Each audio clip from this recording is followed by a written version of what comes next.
பிரம்மதேவனின் குழப்பம்.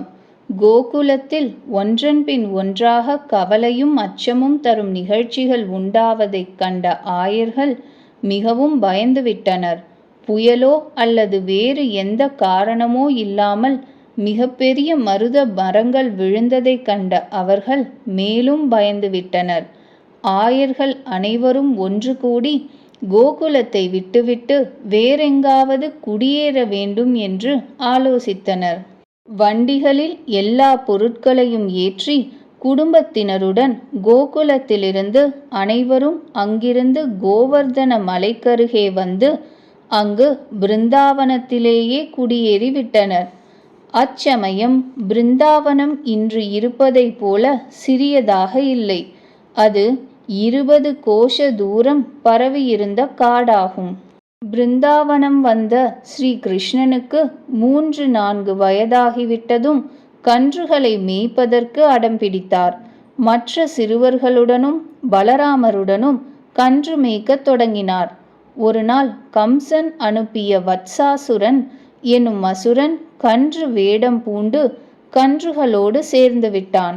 அவன் தக்க சமயம் பார்த்து ஸ்ரீ கிருஷ்ணனை கொல்ல விரும்பி இருந்தான். பகவான் அவனை கண்டு கொண்டார். பலராமருக்கு குறிப்பினால் உணர்த்திவிட்டார். பிறகு அவர் மெதுவாக அவனிடம் வந்தார். அவனது வாளையும் பின்னங்காலையும் பிடித்து சுழற்றி அவனை ஓர் மரத்தின் மீது மோதி எறிந்தார்.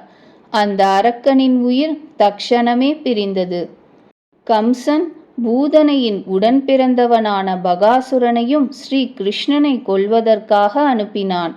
அவன் மிக பெரிய கொக்காக மாறி ஒரு குளத்தருகே சென்று உட்கார்ந்து கொண்டான். சிறுவர்களுடன் ஸ்ரீ கிருஷ்ணச்சந்திரன் கன்றுகளை தண்ணீர் குடிக்க வைக்க அங்கு வந்ததும் அவன் ஸ்ரீ கிருஷ்ணச்சந்திரனை விழுங்கிவிட்டான். ஆனால் பகவான் ஸ்ரீ கிருஷ்ணன் தன் உடலை பகாசுரனின் வாய் வெந்து போகுமளவு சூடாக்கி கொண்டார். அவன் ஸ்ரீ கிருஷ்ணச்சந்திரனை வாயிலிருந்து வெளியே தள்ளிவிட்டு அலகினால் அவரை கொல்ல பாய்ந்தான். ஸ்ரீ கிருஷ்ண பகவான் அவனது அலகை பற்றி கொண்டார். அவனது முழு உடலும் 2 துண்டுகளாகும்படி கிழித்து போட்டார். பூதனைக்கும் பகாசுரனுக்கும் இளைய சகோதரன் அகாசுரன் என்பவன் அவனும் விரஜத்திற்கு வந்தான். மிக பெரிய மலைப்பாம்பு வடிவெடுத்து வாயை பெரிதாக திறந்தபடி காட்டு வழியில் கிடந்தான். ஆயர் சிறுவர்கள் ஒரு மலையின் குகை என்று கருதுமளவு அவனது வாய் பெரிதாக இருந்தது. அவர்கள் அதற்குள் என்ன இருக்கிறது என்பதை பார்ப்பதற்காக கன்றுகளுடன் நுழைந்து விட்டனர். ஸ்ரீ கிருஷ்ணச்சந்திரன் கோபபாலர்கள் அசுரனின் வயிற்றினுள் போய்க் கொண்டிருப்பதைக் கண்டு தன் நண்பர்களை காப்பாற்றுவதற்காக தானும் அதன் வாயினுள் சென்று விட்டார். அங்கு அவர் அசுரனின் மூச்சுக்காற்று விடும் எல்லா வழிகளும் அடைந்து விடுமளவு தன் உடலை மிக பெரியதாக்கி கொண்டார். சுவாசம் அடைப்பட்டதால் அவன் தலை வெடித்து விட்டது. எல்லா குழந்தைகளுடனும் கன்றுகளுடனும் கார்மேக வண்ணனான பகவான் ஸ்ரீ கிருஷ்ணன் வெளியே வந்துவிட்டார்.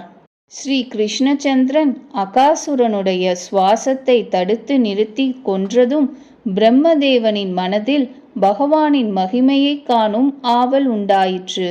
சிறுவர்களோடு ஷியாமசுந்தரர் யமுனையின் கரையில் மணலில் அமர்ந்து சிற்றுண்டிகள் அருந்தி கொண்டிருந்த போது எல்லா கன்றுகளையும் திருடிய பிரம்மா ஸ்ரீ கிருஷ்ணச்சந்திரன் காட்டில் கன்றுகளை தேடி சென்றதும் சிறுவர்களையும் திருடிவிட்டார். அவர் சிறுவர்களையும் கன்றுகளையும் மாயையினால் தூக்கத்தில் ஆழ்த்தி ஒரு குகையில் கொண்டு வைத்து விட்டார். பகவான் பிரம்மாவின் செயலை அறிந்துவிட்டார். அவர் தானே எல்லா கன்றுகளாகவும் சிறுவர்களாகவும் உருவம் எடுத்துக்கொண்டார். அவ்வுருவங்களில் சிறிதளவு கூட வேறுபாடு காண முடியாமல் இருந்தது. ஓராண்டிற்கு பிறகு பிரம்மதேவன் மறுபடியும் பார்த்தபோது விரஜத்தில் ஸ்ரீ கிருஷ்ணச்சந்திரன் கன்று மேய்த்து கொண்டு கோப சிறுவர்களோடு கூட அதேபோல் விளையாடி கொண்டு இருந்தார். அவர் திருடிய கன்றுகளும் சிறுவர்களும் குகையில் இன்னும் உறங்கிக் கொண்டுதான் இருந்தனர். பிரம்மதேவன் பெரும் குழப்பத்தில் ஆழ்ந்தார்.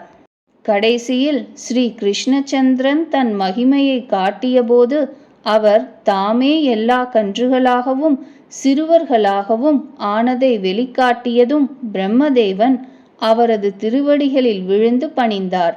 அவர் ஷியாம சுந்தரனை துதித்தார். தனது குற்றத்திற்கு மன்னிப்பும் கேட்டார். திருடிய கன்றுகளையும் சிறுவர்களையும் திருப்பி அளித்தார்.